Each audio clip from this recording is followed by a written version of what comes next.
বগুড়ার সাবেক সংসদ সদস্য রেজাউল করিম বাবলু এবং তার স্ত্রীর বিরুদ্ধে অবৈধ সম্পদ অর্জনের মামলায় অভিযোগপত্র দিয়েছে দুর্নীতি দমন কমিশন।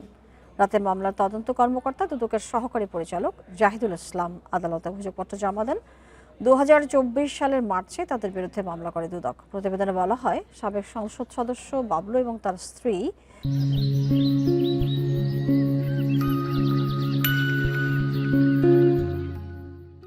বিউটি খাতুন অবৈধভাবে জ্ঞাত আয়ের বাইরে 1,02,00,000 টাকা অর্জন করেছেন। তদন্ত শেষে তাদের বিরুদ্ধে অভিযোগপত্র দেয়া হয়।